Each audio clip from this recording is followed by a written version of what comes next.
Today we'll be talking about the fifth chapter in the book, The Almanac of Naval Ravikant. It's the fifth chapter in the first part. The first part is wealth. This part talks about creating and generating wealth. And wealth is not something that you can just earn. Wealth is something that you have to make it by yourself. But let's get out of the wealth part and get into the fifth chapter. The fifth chapter is about taking responsibility. The responsibility is a double-edged sword, and being responsible and being accountable will give you rewards which nothing else can. If you are accountable in today's world, the society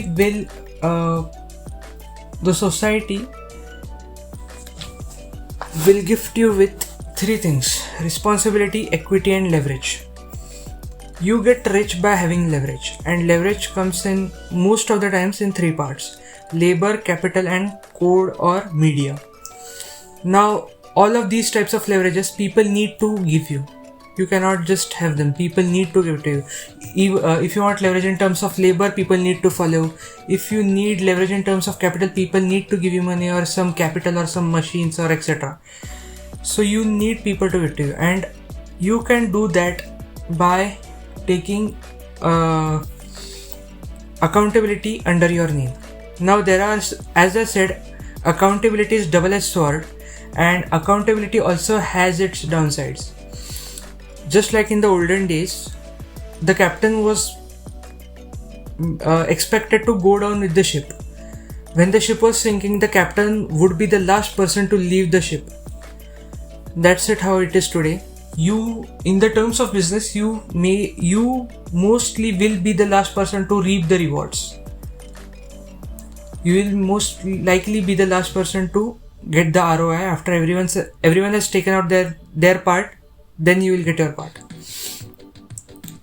And like I said, to get all of these types of credibilities, you need to take accountability under your name. There are various risks, like risk of failure, risk of humiliation, risk of failure under your name. But people who have ability to fail publicly have the power. Just by giving the author of this book as an example, he used to be just a person who used to talk about business development, wealth creation, and etc. until 2014. But after that, he also started talking about psychology, philosophy, the way to happiness, etc. Everyone told him that it was a career suicide, but we all know that rest is the history, and we all know where he is now. So yeah, those are all the things that are good with accountability and not so good with accountability. But I think that today's world is not as punishing as it was in 90s in terms of accountability. You would be executed in prehistoric periods if you would take accountability and not show up for it, and not produce the results that you promise you would produce, or make people lose their money after them trusting you. But that's not the case today. After declaring a public insolvency, you can still start running everything smoothly as it was before. And people are more forgiving right now.